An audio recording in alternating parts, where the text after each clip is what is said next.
Hola, soy Mine. Te doy la bienvenida a nuestra comunidad. Identidad es una iglesia que busca conocer a profundidad de Dios. Esto con el objetivo de poder aplicar todos sus principios a nuestra vida diaria y hacer de esto algo mucho mejor. El mensaje que estás a punto de disfrutar forma parte de la serie sobre la primera carta de Pedro, en donde vamos a aprender sobre la esperanza que tenemos a pesar de las pruebas que nos pone la vida, pero cómo con perseverancia podemos salir adelante. No olvides seguirnos en nuestras redes sociales, como son Facebook, Instagram, Twitter y YouTube, como @identidadslp. O también puedes escribirnos a nuestro correo, identidadslp@gmail.com. Disfruta, te esperamos y no olvides compartir. Se va preparando para comprometerte con Dios y poderle servir y entregarte completamente a Él. Y particularmente el día de hoy, el mensaje se llama Preparados para actuar.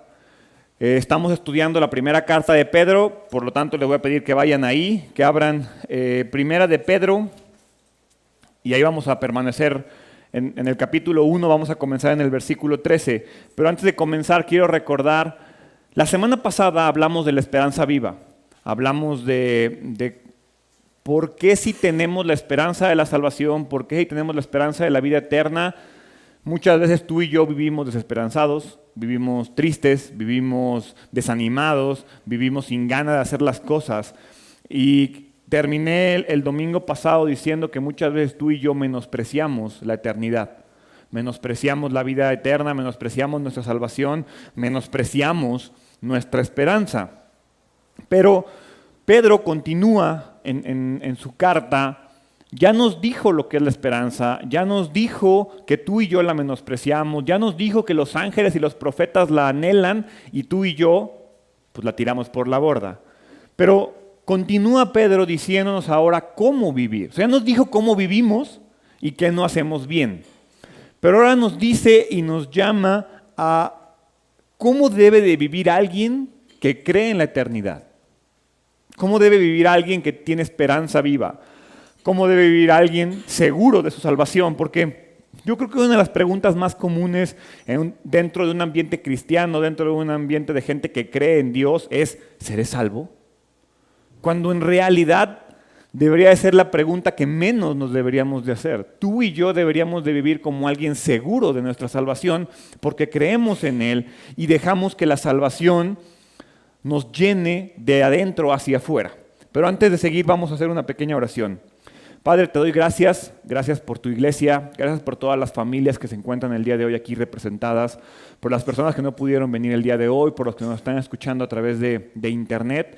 Te pido que los bendigas, que los guardes, que los protejas, pero sobre todo, Padre, te pido el día de hoy que nos ayudes a prepararnos para la acción, que nos ayudes a prepararnos para vivir como personas que creemos en ti y que nos aferramos a la eternidad. En el nombre de Jesús, amén.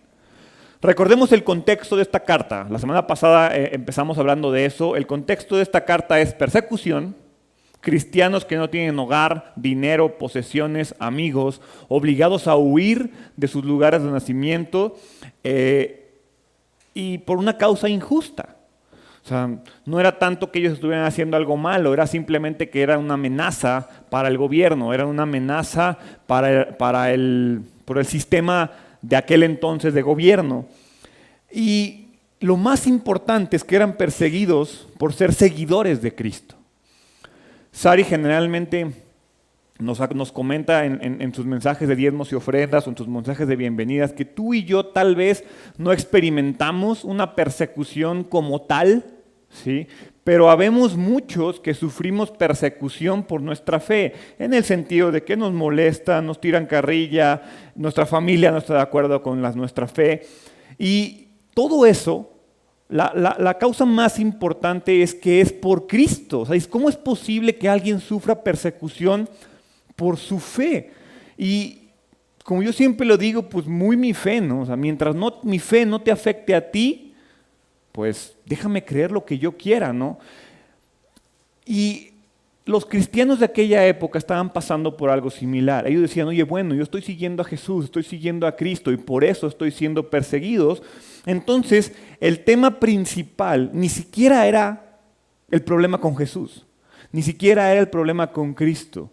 Era la doctrina que más persecución causaba era el tema del arrepentimiento, lo cual sigue pasando hoy en día. Si tú te pones a pensar por qué la gente nos suele atacar, a los que creemos en Jesús, a los que creemos en Dios, tiene que ver con una situación en la cual les hacemos ver lo que muchas veces están haciendo mal.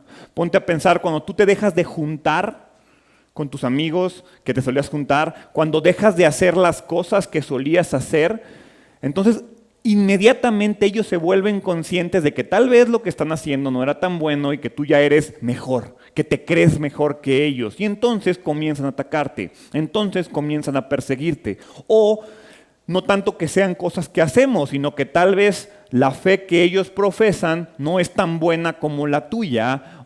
Y entonces comienza esa parte de la persecución. Hoy en día, perdón, en aquella época, el tema principal era el arrepentimiento. La gente no tenía broncas con Jesús. Pues era un buen maestro, tenía una buena enseñanza. La gente no tenía broncas con la salvación, con la vida eterna. La gente tenía problemas con el tema del arrepentimiento. ¿Les suena familiar tener problemas con el tema del arrepentimiento? Con el tema de decir, estoy mal, soy un pecador, he cometido errores, debo de cambiar, hay algo mal en mí. Sigue siendo el mismo problema hoy en día. El pararte frente al espejo o sentarte, arrodillarte y decir, no soy perfecto. Tengo problemas, tengo necesidades, necesito a Jesús en mi vida. Y entonces comenzar de nueva cuenta. Y ese sigue siendo exactamente el mismo problema. Era un tema de que me tengo que arrepentir y tengo que dejar todo por seguir a Jesús. Y entonces era como un arrepiéntete porque tú estás mal, deja todo por tu Dios, deja todo por Jesús. Y entonces la gente era, esos vatos están locos, mátenlos, persíganlos, sáquenlos de sus hogares, sáquenlos de sus comunidades. Y en ese contexto Pedro trata de darles aliento. Pedro trata de moverlos, Pedro trata de impulsarlos. Pero ¿qué les puedes decir en ese momento? ¿Cuántas veces tú y yo nos hemos sentido así? Desesperanzados, tristes, atacados, golpeados por la vida, y llega alguien y te dice, ánimo, brother, Dios todo lo puede. Entonces, no estoy de acuerdo contigo. O sea, es un tema bien, pues, vamos a llamarlo controversial, porque debería de ser posible. O sea, debería de ser suficiente el hecho de que alguien te diga, Dios todo lo puede, para que tú dijeras, sí es cierto, todo lo puede, y entonces animarte. Pero seamos sinceros, estando ahí en la bronca, un Dios todo lo puede, es como un golpe en el hígado, de, sí, pero no, sí, pero en este momento necesito algo adicional. Y entonces Pedro comienza a tratar de dirigir sus ojos y a tratar de dirigir sus mentes y sus corazones a la salvación. Pero ese es precisamente el problema. Cuando tú y yo estamos en una bronca, pensar en la salvación no es suficiente. ¿O sí? No. Pensar en la vida eterna con Dios no me va a ayudar a salir de la semana. Debería, ojo, debería. Pero siendo honestos, siendo prácticos, siendo reales, pues no es así. Si me está molestando la gente en la escuela por mi fe, poner mis ojos en la eternidad no es suficiente. Yo quiero sentirme aceptado, quiero sentirme amado. Entonces, y yo me pudiera parar aquí a decirte, eres un mal cristiano si el amor de Dios no te es suficiente. Pudiera hacerlo porque bíblicamente hacia allá va, pero Pedro comienza a decirte, creo que tienes razón, creo que tal vez no es suficiente. No es suficiente que cuando estés en el hoyo pienses en la salvación. Entonces, él te dice, hay que actuar, hay que hacer algo. Y comienza de una manera muy interesante el versículo 13, pero antes de que lo leamos, Pedro nos dice, necesitas tú concentrarte en la salvación. Necesitas enfocar tu vida en la salvación, en la gracia. La semana pasada hablamos de que la gracia era el favor inmerecido, ¿sí? Juan 3:16, porque de tal manera amó Dios al mundo, que envió a su Hijo unigénito, para que todo aquel que crea en Él no se pierda, mas tenga vida eterna. Uno de los versículos más conocidos, más repetidos, más estudiados, y que en un momento de bronca, desafortunadamente, menos nos sirve y menos nos gusta que nos lo digan. ¿Por qué? Porque desafortunadamente todavía no estoy con Cristo. Todavía no estoy en el reino de los cielos. ¿Sí? Estoy con Él y tengo su presencia en mi vida y tengo mi fe puesta en Él y en su corazón. Y esa parte sí funciona, pero sigo siendo un extranjero en esta tierra donde todo el mundo me quiere llevar por el camino contrario a Dios. Ese versículo es maravilloso y cuando estemos con Él y cuando estemos con Dios diremos, wow, qué manera tan grande de amarme tiene Dios. Pero en este momento, cuando tú y yo necesitamos ese impulso, cuando tú y yo necesitamos ese último empujón para salir adelante, no necesitamos una frase motivacional, necesitamos un cambio en nuestra mente. Necesitamos una manera diferente de ver la vida, porque aquí el hecho crítico es que todavía no estamos en el cielo con Dios. Cuando estemos con Él diremos, wow, todo valió la pena. Qué tonto fui, cómo me preocupé por tantas tonterías. Pero hoy, 18 de febrero de 2018, no estamos en el cielo todavía y nos es muy complicado ver eso. Y ese es el problema de la fe, porque si lo pudiéramos ver y lo pudiéramos experimentar y tocar, las iglesias estarían repletas. Por supuesto que estarían repletas. ¿Por qué? Porque todo el mundo pudiera experimentar ese amor. Ahora, el día glorioso, el día del juicio, el día que estaremos con Jesús, va a volver, va a llegar, ese día va a llegar. Lo creas o no lo creas, va a llegar. Y entonces Pedro nos lleva y nos hace un llamado muy interesante a partir del versículo 13. Y dice, así que preparen su mente para actuar. Preparen su mente para actuar y ejerciten el control propio. Pongan toda su esperanza en la salvación inmerecida que recibirán cuando Jesucristo sea revelado. Lo primero que tú y yo tenemos que hacer es concentrarnos en la gracia por venir y concentrarnos en la salvación de Dios. Y Pedro comienza a llevarnos hacia allá. Primero te dice, prepara tu mente. ¿Qué significa prepara tu mente? Porque no nada más te dice prepara tu mente, te dice prepara tu mente para actuar. Prepara tu mente para hacer algo en tu vida. Prepara tu mente para hacer algo. No nada más te dice piénsalo. Te está diciendo vívelo. Te está diciendo deja de lado tu descuidada manera de vivir. Deja de lado tu antigua manera de pensar y comienza a pensar en las cosas que Dios tiene para ti.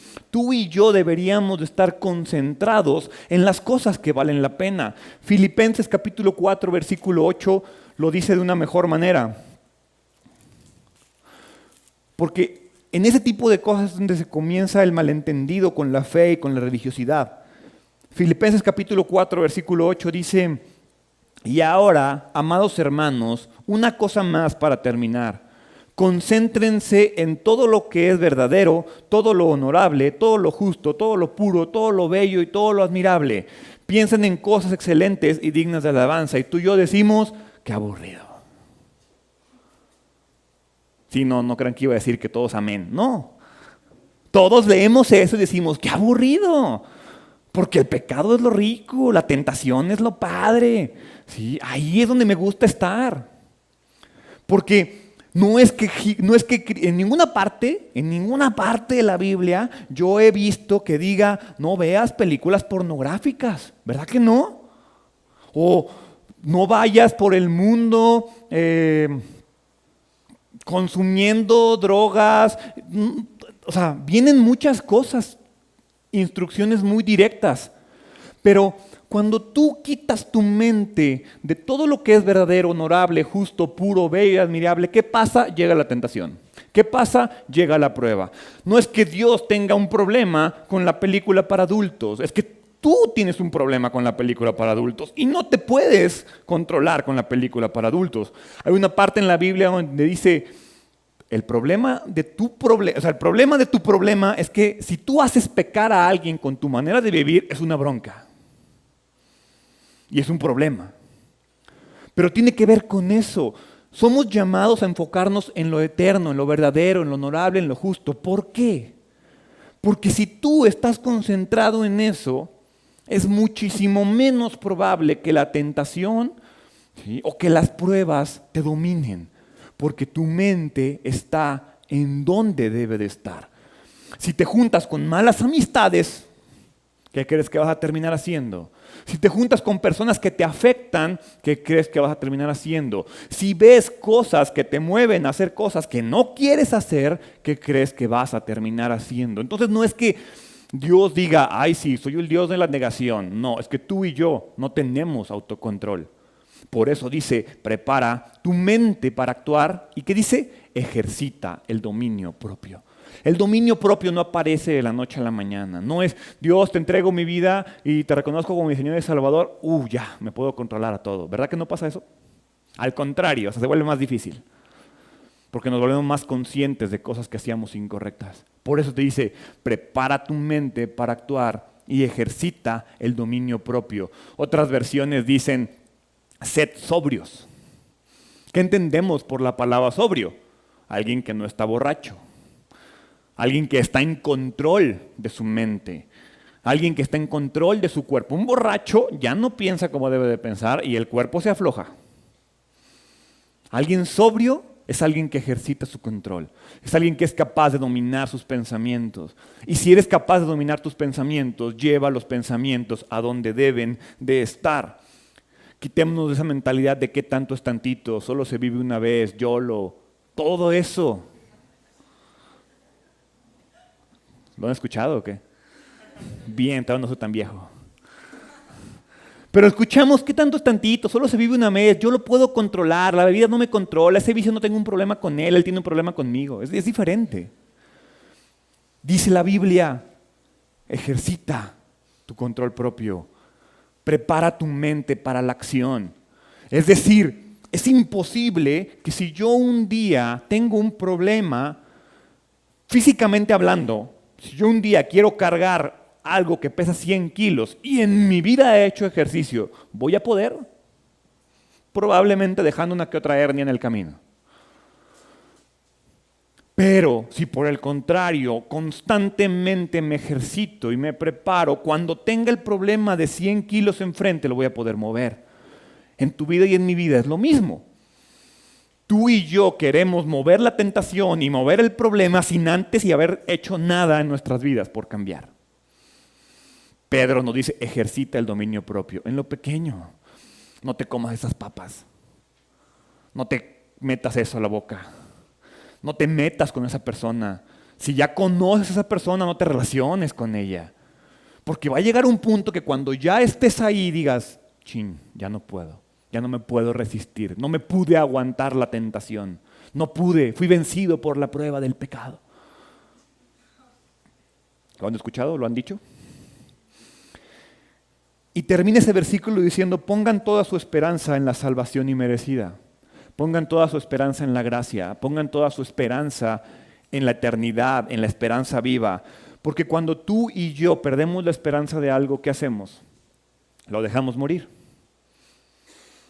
Cuando estás quedando con alguien, hombres principalmente, mujeres también, pero los hombres más, mientras veas un vestigio, así, no me ha dicho que no, tampoco me ha dicho que sí, y ya casi me lo dijo, pero todavía no me dice que no, ahí estamos, ya ahí seguimos. Por eso habíamos, yo ya no, pero hay varios todavía en la friendzone.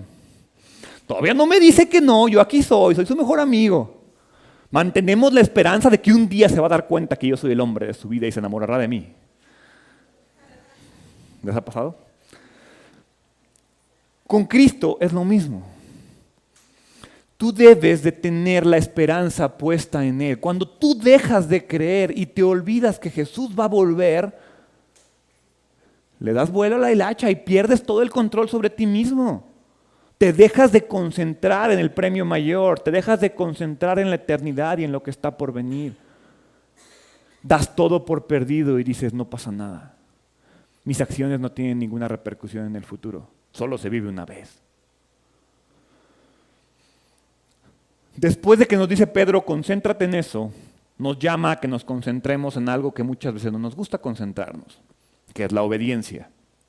Primera de Pedro, capítulo 1, versículo 14, sigue diciendo, por lo tanto, O sea, ojo, ya te concentraste en Dios, ya te concentraste en la eternidad, ya estás preparando tu mente y ejercitando el dominio propio. Por lo tanto, vive como un hijo obediente de Dios.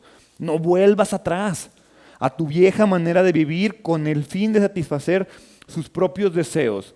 Antes lo hacían por ignorancia. Este es de esos versículos que no necesitan mucha explicación, ¿estamos de acuerdo? Te está diciendo, sé obediente y no hagas lo que solías hacer. Punto. Ahora, el contraste aquí es, vive como hijo obediente. Dice, vive como hijo obediente ¿de quién? De Dios. ¿Qué quiere decir? Que si no eres obediente, no eres de Dios. ¿Sí ven la relación? Dice, vive como un hijo obediente de Dios. Si tú no eres obediente de Dios, no eres un hijo de Dios. Punto. La Biblia es muy clara y es muy tajante en ese tipo de cosas. Si no eres hijo de Dios, eres hijo del diablo, eres hijo del deseo. Ahora, ¿qué onda con el deseo?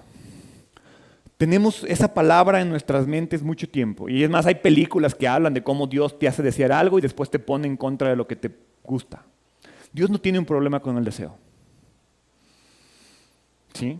Dios no tiene un problema con el dinero, Dios no tiene un problema con el sexo, Dios no tiene un problema con la popularidad, con la autoridad, con las posesiones, con la comida, con el reconocimiento, con tu casa, con tus propiedades, con tu posición económica, con tu poder, con tu vestido. Dios no tiene un problema con nada de eso. Dios nos hizo con la capacidad de desear. ¿Sí? El problema es que cuando tu obsesión y tu deseo se centra en alguna de esas cosas y no en Dios, se vuelve obsesión y se vuelve un problema. Dios te dice, deséame a mí. Y yo me preocupo del dinero, del sexo, de la popularidad, de la autoridad, de las posesiones, de la comida, del reconocimiento, del hogar, de las propiedades, de la posición, del gobierno, del vestido, de todo. Pero deséame a mí. Yo te di la capacidad de desear, pero quiero que la pongas en mí. Y siempre es algo de lo que más constantemente le digo a la gente, atrévete a hacerlo. Atrévete a desear a Dios, atrévete a desear a Jesús y ve lo que pasa en tu vida. ¿Deseamos tantas cosas sin sentido? ¿Y cómo nos ha ido?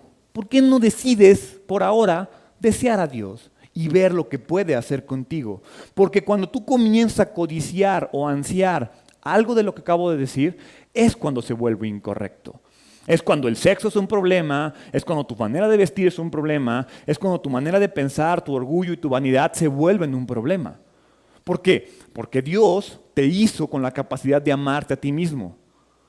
Tú y yo lo volvemos orgullo y ego. Dios te dio la capacidad de disfrutar el sexo. Tú y yo lo volvemos algo incorrecto. Entonces la bronca no es que Dios ponga las leyes en contra, es que tú mismo te metes en camisas de 11 varas en ese tema. Y nos volvemos complicada la vida. Por eso te dice, obedéceme, no vuelvas atrás. Deséame a mí y ve lo que yo puedo hacer por ti. Entonces Pedro ya nos dijo, concéntrate en la salvación, concéntrate en la obediencia. Y ahora quiero que te concentres en la santidad. Como lo dije la semana pasada, qué incorrecto concepto de la santidad tenemos. Primera de Pedro capítulo 1, versículo 15 al 16. Pero ahora sean santos en todo lo que hagan, tal como Dios quien los eligió es santo. Pues las Escrituras dicen, sean santos porque yo soy santo. La semana pasada hablamos de que santo es el verbo en griego agios, que significa separado, apartado, diferente. ¿Cómo es la sociedad hoy en día? Piensa en las características de nuestra sociedad hoy en día. ¿Pensamos en la palabra perfecto, puro, santo, bueno? ¿No? Tal vez estamos pensando en injusta, llena de pecado, llena de errores, insatisfecha, llena de ego, llena de orgullo. Algo más similar, ¿no? Pensamos en nuestra sociedad y eso nos domina el ego, nos domina el orgullo, nos dominan las ganas de ser mejores, nos domina la mentalidad de avanzo a como dé lugar, no me importa el que deje atrás en el camino o al que tenga que tumbar para yo sobresalir. Entonces, cuando Dios te llama a ser santo, lo único que está haciendo es que te está llamando a ser diferente de lo que hay en este mundo y de lo que domina a este mundo, porque ¿sabes algo? Este mundo nunca va a cambiar. Este mundo está gobernado por el diablo y no va a dejar de estar gobernado por él hasta que Jesús vuelva. Entonces, si tú vives esperanzado a eso, si tú vives esperanzado a que un día la sociedad se va a dar cuenta de que tú no estás tan mal, no va a pasar. Siempre vamos a sufrir de lo mismo. Lo único que hace Dios es que Dios te dice, sé separado de eso. Sé justo, sé puro, sé libre de pecado, sé completo, siéntete satisfecho con lo que tienes, con lo que eres, con tu forma de ser. Sé humilde. ¿Por qué? Van a decir, Gerardo, ¿pero por qué esto? Hay 3 razones. 1, Dios es santo. Esa es la más común que les pudiera decir. Muchas veces en la Biblia se cita este versículo. Es un versículo del Antiguo Testamento que se repite muchas veces en el Nuevo Testamento. Sean santos porque Dios es santo. Otra razón es porque Dios te dice que seas santo. Y ya si dices, pues, ni que Dios lo sea, ni que Dios me lo diga, pues también la Biblia lo dice. Sé santo. Tú y yo no tenemos opción. Si queremos cambiar nuestra vida, si queremos cambiar nuestra manera de pensar, si queremos pertenecerle a Dios, y soy muy claro en ese sentido, si queremos, si no quieres, haz de tu vida un papalote. Pero si quieres la eternidad, si quieres la salvación, si quieres que tu vida cambie, si quieres que tu vida sea diferente, entonces tienes que mandar a tu cerebro la idea de que eres diferente. Tienes que preparar tu mente de una manera diferente, porque dicen ahí que el que lo cura es el seguir haciendo lo mismo y esperar resultados diferentes. Si tu matrimonio tiene problemas y sigues haciendo lo mismo, no va a cambiar. Por más que le pidas a Dios que sane tu matrimonio, Dios te va a dar las herramientas para que tú cambies y tu pareja cambie y juntos cambien su matrimonio. Si tienes un problema con tus papás no van a cambiar. El que tiene que cambiar es uno. Tienen que cambiar juntos, tienen que encontrar esa manera diferente de hacer las cosas. Y me van a decir, Gerardo, eso es imposible. Yo no puedo cambiar. Ayer Sari me decía que la personalidad de un niño se define en los 3 primeros años de la vida. Y hace mucho que yo pasé por esos 3 años, entonces soy caso perdido, así soy y hazle como puedas, Dios. En realidad, es cierto. Tú y yo no podemos hacer nada por ser santos. No podemos.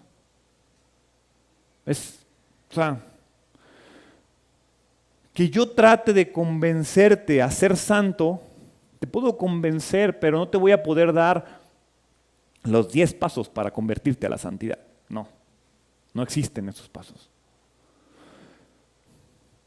Dios es santo.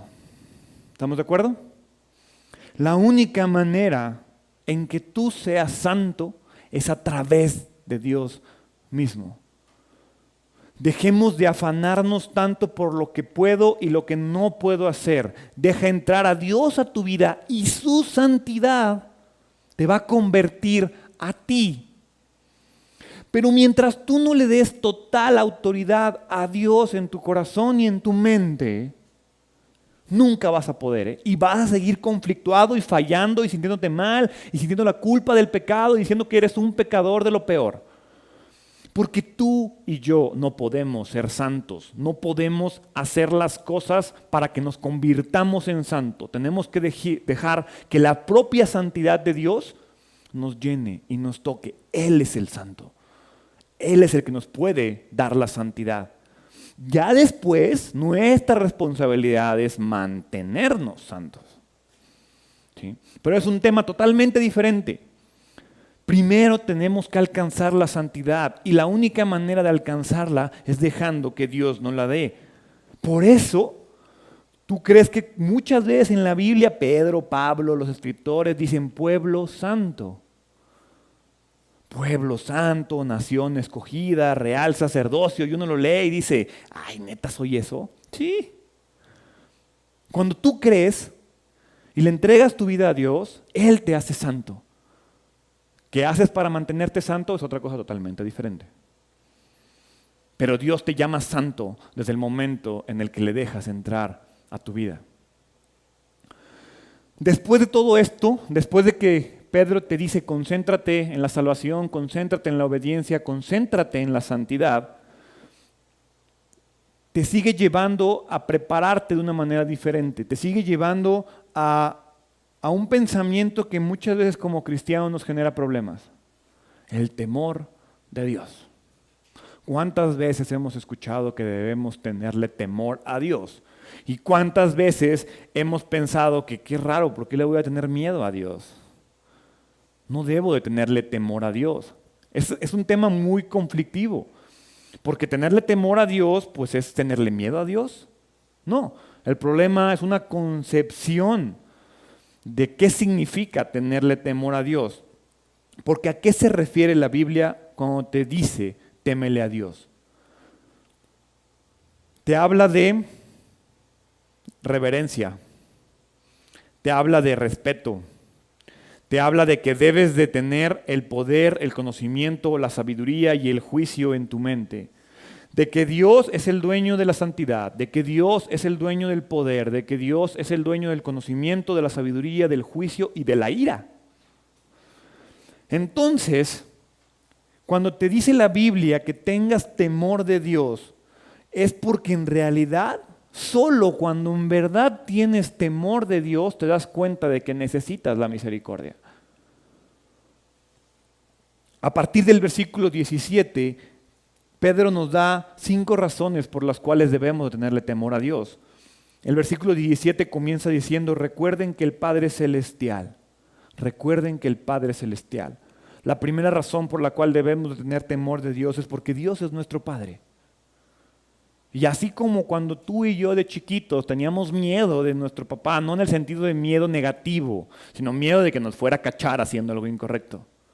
O el respeto que tenías hacia tu padre. La primera razón por la cual tú y yo debemos de tenerle respeto a Dios es porque es tu Padre. Es porque conoce más de ti, es porque sabe más de ti, porque espera lo mejor de ti. Un padre debe de ser reverenciado. ¿Qué significa que debamos de tener reverencia a nuestro Padre? Porque sí, yo sé, estoy seguro que hay gente aquí que tiene padres o madres que no son dignos de ser reverenciados. Pero no estamos hablando de ellos, estamos hablando del verdadero concepto de un padre. Y el verdadero concepto de un padre es Dios, el que nos da la vida, el que nos disciplina, el que nos ayuda a crecer, a madurar y a cambiar. Ese es el concepto de un padre.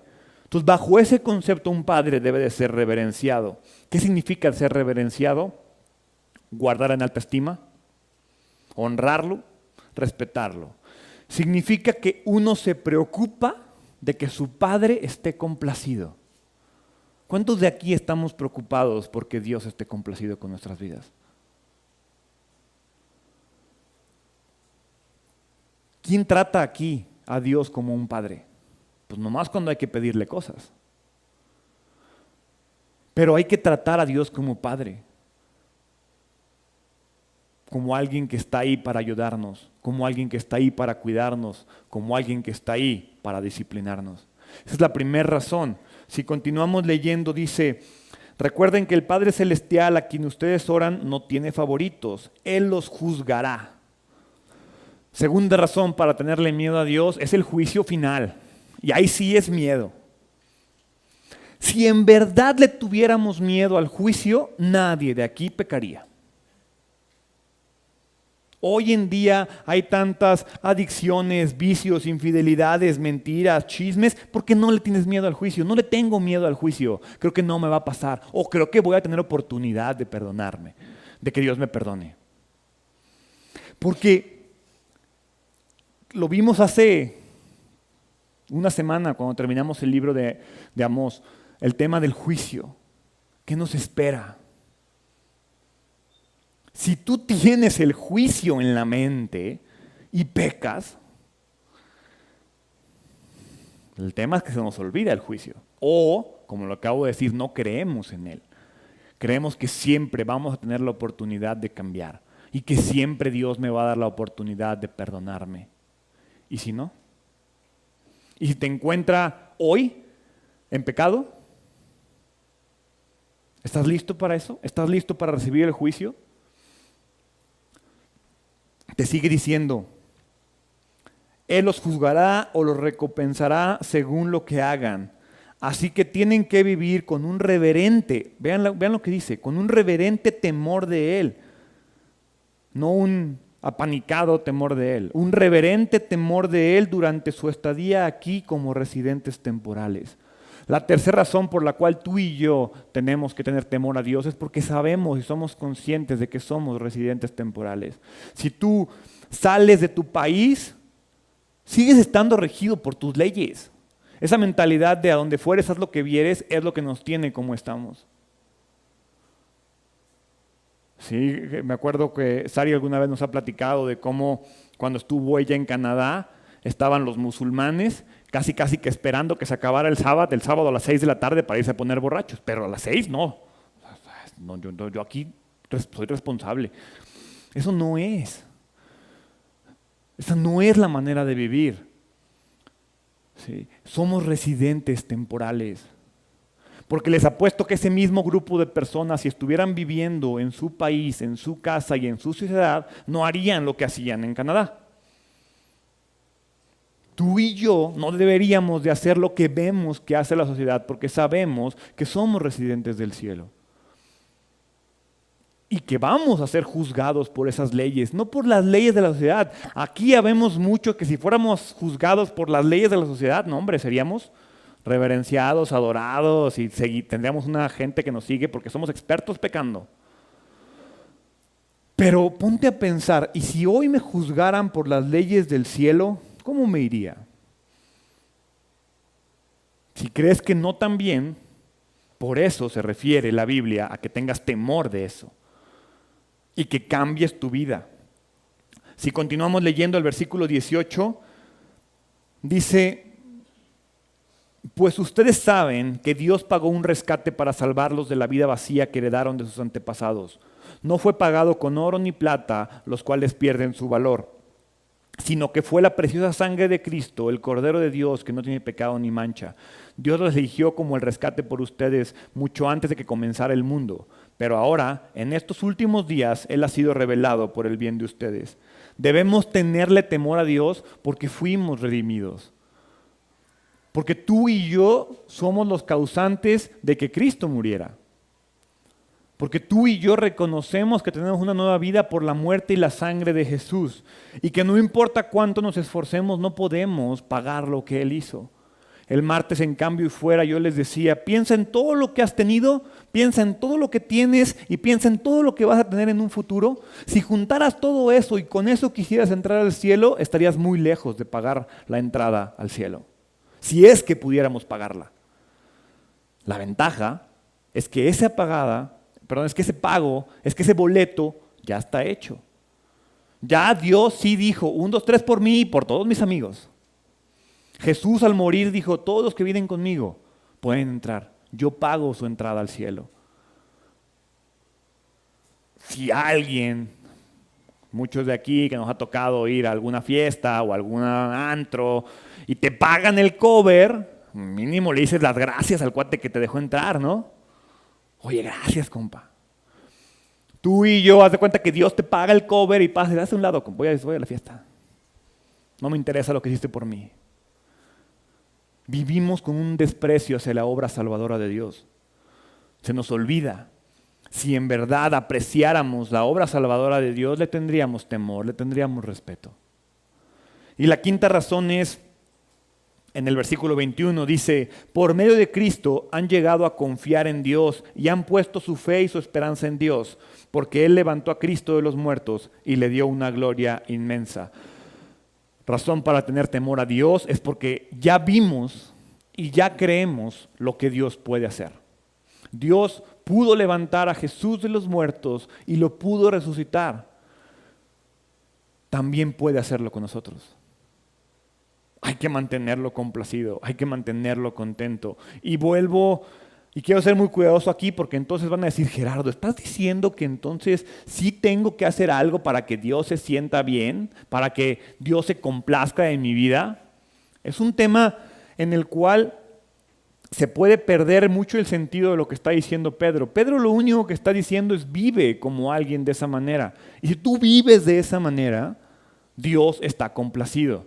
Si tú no vives de esa manera, no es que Dios pierda su complacencia, es que nunca lo complaciste, porque Él no ve tu vida por lo que estás haciendo. Seamos conscientes de que Él sabe nuestra vida por completo. Lo que va a pasar ya también lo conoce. Entonces Él ya sabe si al final de los tiempos lo complaciste o no lo complaciste. Pero no fue porque lo complaje, le di complacencia, no le di, le di complacencia, no le di, le di complacencia, no le di, chin, me encontré cuando no le di y me fui al infierno. No.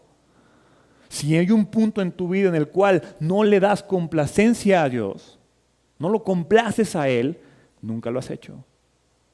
Dios ve nuestra vida como un todo.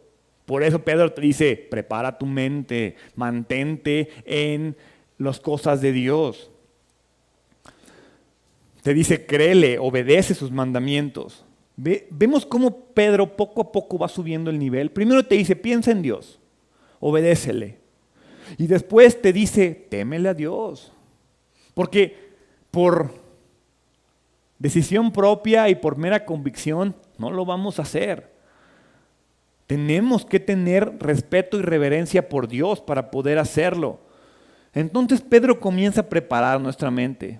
Pedro comienza a decirte, piensa diferente, vive diferente, sé diferente. Porque tú y yo no vamos a poder cambiar nuestra manera de actuar si no cambiamos nuestra manera de pensar. Primera de Pedro capítulo 1, versículo 22. Ahí, hasta este punto, Pedro hace un llamado a la acción. Al obedecer la verdad, al hacer todo lo que les acabo de decir, ustedes quedaron limpios de sus pecados. ¿Ven? ¿Ven cómo la limpieza de nuestros pecados sí tiene una condicionante? Al obedecer la verdad, ustedes quedaron limpios de sus pecados. El error más común que conocemos es que creo en Dios como mi Señor y Salvador. Uy, soy limpio. No. Creo en Dios como mi Señor y Salvador y me mantengo en obediencia. La fe no es algo que se hizo, es algo que se hace y se seguirá haciendo. Dice, al obedecer la verdad, ustedes quedaron limpios de sus pecados. Entonces no es como que ya la obedecí. No, es la obedecí. La obedezco y la voy a seguir obedeciendo. Y mientras la haya obedecido, la obedezca y la siga obedeciendo, voy a ser limpio. Pero también tiene sus ventajas esto, porque si no la estás obedeciendo ahora, ¿qué crees? Tienes la posibilidad de obedecerla mañana y aún así ser limpia. Siempre y cuando permanezcas obedeciéndola. Dice, al obedecer la verdad, ustedes quedaron limpios de sus pecados. Por eso ahora tienen que amarse unos a otros como hermanos con amor sincero. Ámense profundamente de todo corazón. No hay fuerza más grande que el amor. Y yo creo que todos aquí hemos escuchado el tema de amarnos unos a otros muchas veces en una iglesia, muchas veces en un contexto cristiano. Lo interesante aquí es que Pedro no está usando la palabra que comúnmente se usa en el amor en la Biblia. Pedro no está usando el amor ágape. El amor ágape, que es el amor que se decide tener. Es el amor que se tiene a pesar de las cosas que pasan. Aquí Pedro está usando la palabra Filadelfia. La palabra Filadelfia es el amor fraternal, es el amor entre hermanos. Entonces cuando Pedro te dice, por eso ahora tienen que amarse unos a otros como hermanos, está haciendo una diferencia muy marcada. El amor ágape es el amor universal, es ese amor que tienes por todos a pesar de lo que pase. Es el amor que muchas veces yo les he dicho que cuando hay una relación enfermiza, una manera de amar en una relación enfermiza es alejarte. Porque si permaneces ahí, están mal. Pero si te alejas, estás amando de la manera correcta. Es mejor alejarte porque cuando estás junto truenas y cometes pecados.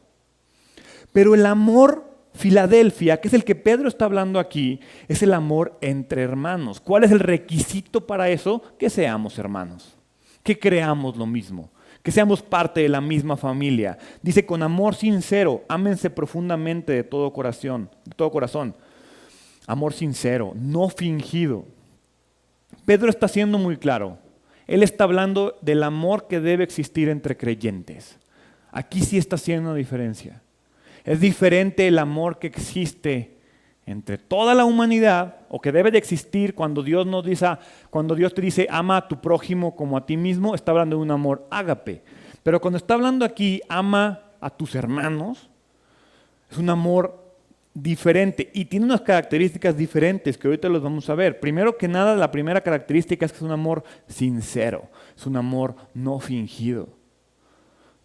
No es el típico amor que da bien. Te da 3 razones. Número 1, la razón por la cual tú debes de amar a tu hermano es porque al igual que tú, él ha sido purificado de sus pecados. Entonces es igual a ti. Dice el versículo 22 que leímos ahorita, al obedecer la verdad quedaron limpios de sus pecados. Lo que nos limpia es la obediencia. Si alguien que está al lado tuyo cree y vive de la misma manera que tú, ámalo. Ámalo de esta manera. El Espíritu Santo nos limpia continuamente. El Espíritu Santo es lo que nos mantiene limpios. Cuando tú reconoces a Jesús como tu Salvador, el Espíritu Santo entra en ti y te limpia, pero el Espíritu Santo también te mantiene limpio. Primera de Juan, capítulo 1, versículo 7. Si vivimos en la luz, así como Dios está en la luz, entonces tenemos comunión unos con otros. Y la sangre de Jesús, su Hijo, nos limpia de todo pecado. ¿Cómo te limpia la sangre de Jesús, tu Hijo? Si vives en la luz, si te mantienes en la luz, si permaneces ahí, si tienes comunión con otros creyentes. Entonces Pedro te dice, el amor Filadelfia lo tienes porque vives con gente que al igual que tú, viene de un pasado de pecado y tiene un futuro de limpieza, tiene un futuro de pureza. El segundo motivo es que hemos nacido de nuevo por la palabra de Dios. Primera de Pedro, capítulo 1, versículo 23, un poquito más adelante dice, más adelante. Pues han nacido de nuevo, pero no a una vida que pronto se acabará. Su nueva vida durará para siempre, porque proviene de la eterna y viviente palabra de Dios. Nacemos de la misma semilla incorruptible que no termina. Ese hermano que tienes al lado tuyo, ¿sí? Puedes voltear con él y decirle, voy a vivir contigo para siempre. Lástima si te sentaste al lado de alguien que te cae medio mal. Pero si tú crees verdaderamente y él cree verdaderamente, ¿qué crees? Son parte de la misma familia y somos parte de la misma familia. ¿Por qué? Porque la palabra de Dios nos hizo parte de la misma familia. Cuando la Biblia te dice que nacemos de nuevo, nacemos de nuevo dentro de una familia diferente a la que teníamos antes. Nos hace nacer de nuevo dentro de la familia de Dios. La palabra de Dios nos muestra el amor que hemos recibido.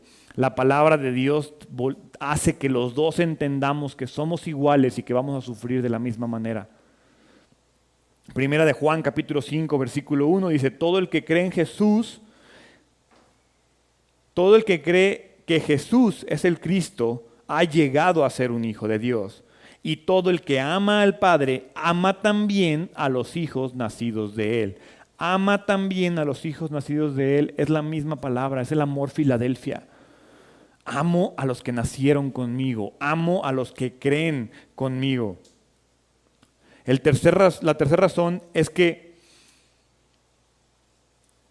son parte de nuestra misma eternidad.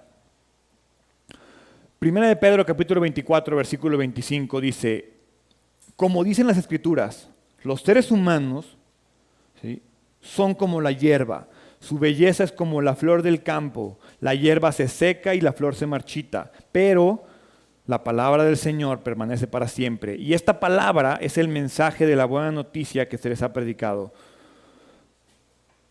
¿Sabes cuál es el problema de hoy en día con los matrimonios, con las relaciones, con sí, con las relaciones humanas en general, el problema principal que existe es que entramos a una relación creyendo que en cualquier momento la puedo terminar. ¿Cuánta gente conoces que en verdad cree en el hasta que la muerte los separe? Hasta que el divorcio me separe. ¿Sí? Son pocas las personas. ¿Y cómo lo sé? Revisa cuántos matrimonios por bienes separados y cuántos matrimonios por bienes mancomunados hay. Si en verdad creyeras que vas a estar con una persona para toda la vida, ¿te importaría ese tema? Piensa lo diferente que sería nuestra sociedad si entráramos a los matrimonios y a las relaciones humanas creyendo que no hay de otra, ¿eh? Que al que escogiste hoy como tu amigo se queda tu amigo para siempre. Y que al que escogiste hoy como tu pareja se queda como tu pareja para siempre. Y vas a decir, Gerardo, pero si escogí mal, si me equivoqué. Sari me decía el día de ayer que ella agradecía que yo le fuera fiel a Dios. Y estábamos platicando en ese contexto de decir, es que en realidad, seamos honestos, amar a una persona por 50, 30, 40 años, solo con Dios. La verdad. Acércate con los matrimonios grandes que vas en la iglesia y pregúntales, ¿cómo le haces? Y la verdad es que la única manera de amar a una persona por tanto tiempo es con Dios. Es la única forma. Y sí, me vas a poder decir, no es cierto, Gerardo, yo tengo un matrimonio que tiene 50 años de casado y ni a la iglesia van.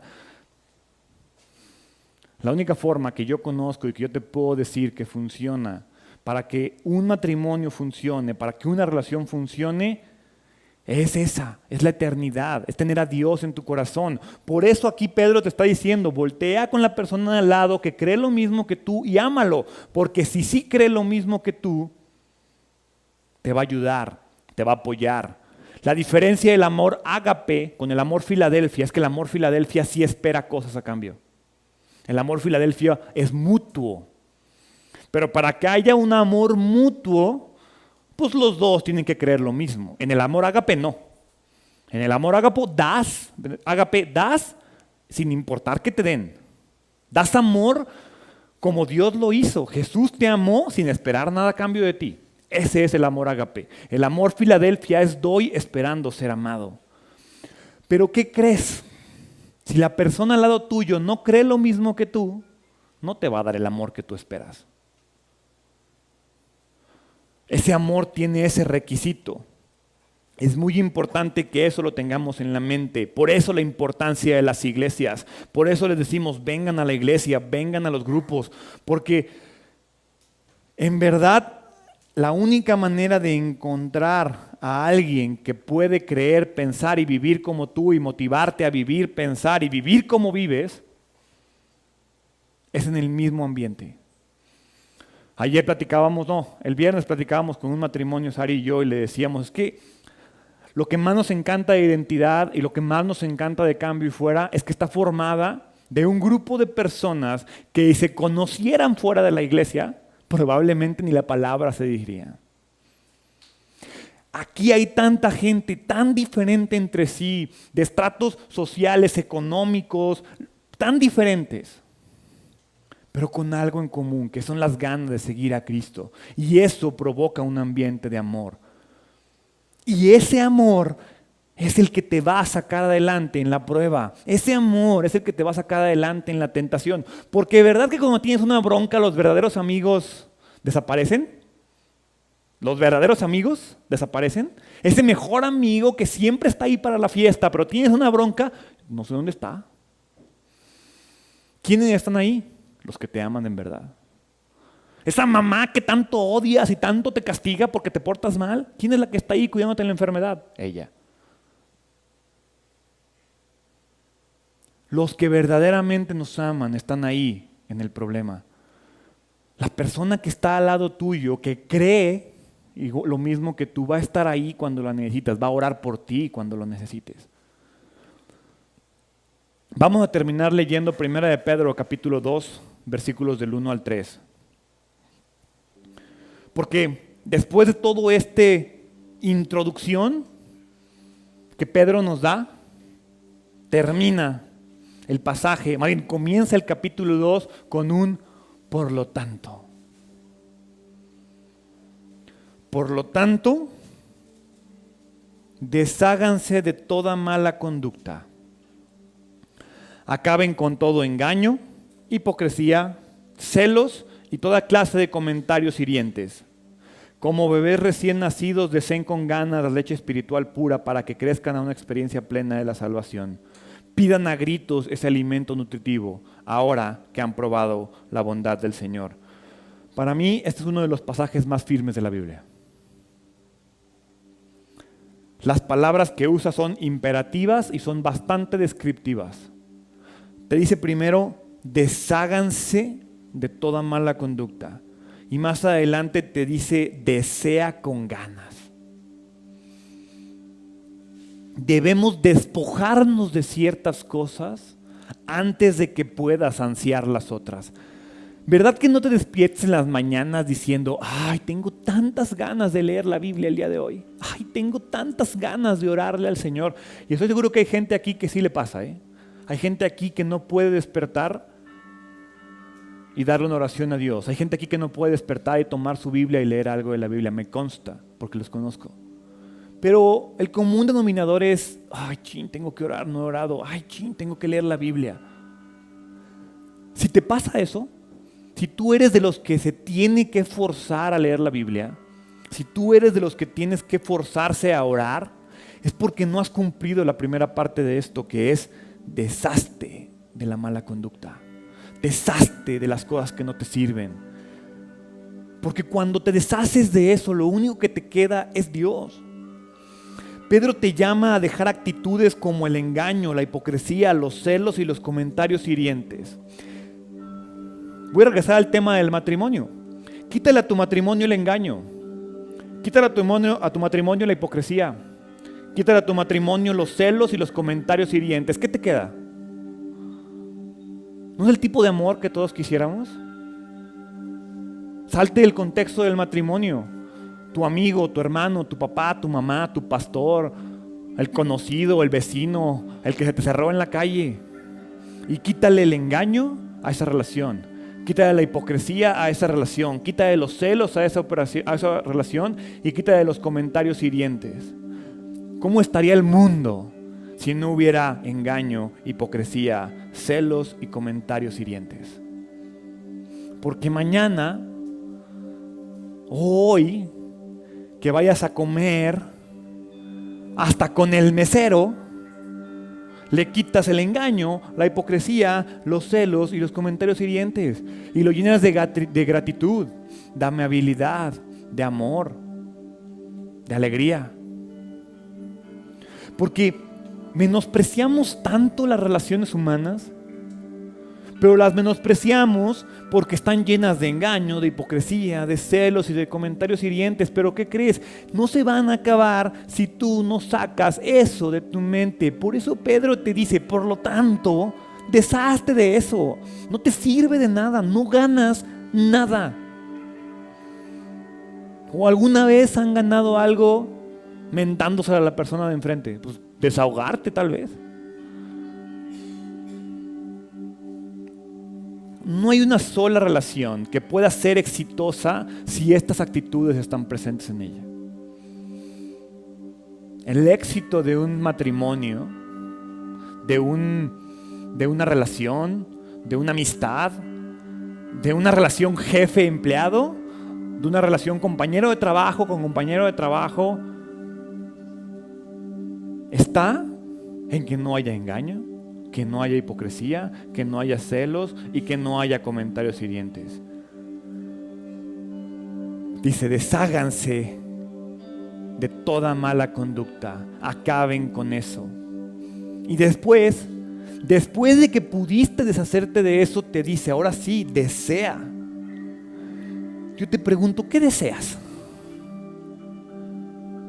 Si vas a soplar las velitas del pastel, ¿qué deseas? Porque a veces deseamos tantas tonterías y tal vez eso que deseas está sentado al lado tuyo. Tal vez eso que deseas está en la persona que menos crees que lo tenga. ¿Cuál es tu mayor anhelo? Seamos honestos. ¿Qué deseamos? ¿Cuál es nuestro mayor anhelo? ¿Es Dios? ¿Es Dios nuestro deseo? ¿Quién de aquí sí dijo, yo sí pensé en Dios? La verdad. Deseamos una vida plena, una vida exitosa, deseamos el mejor trabajo, deseamos la mejor familia, deseamos los mejores hijos. Anhelamos una vida feliz, exitosa. Y nos olvidamos del contexto de esta carta. El contexto de esta carta es salir adelante de la prueba y salir adelante de la tentación. Y te dice, desea la palabra de Dios. Deséalo como la leche espiritual que te va a ayudar a crecer, a nutrirte, a mejorar y a madurar. ¿Por qué? ¿Qué crees? Si quieres crecer, necesitas la palabra de Dios. Si quieres soportar las pruebas, necesitas la palabra de Dios. Si quieres vencer la tentación, solo con la palabra de Dios. El resultado de todo esto es la gracia. Porque si a ti no te emociona la vida eterna, si tú y yo no anhelamos la vida eterna y la salvación, no vamos a avanzar. ¿A quién le emociona la eternidad? A mí.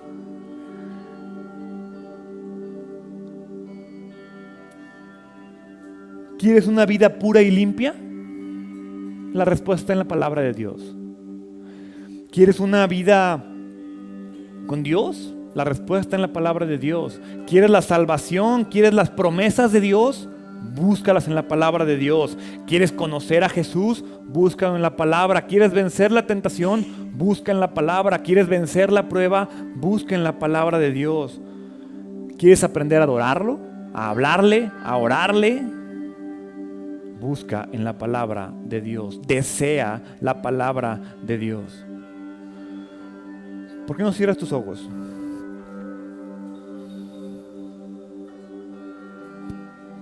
Padre, ayúdame a aferrarme a ti. Ayúdame a llenarme de ti.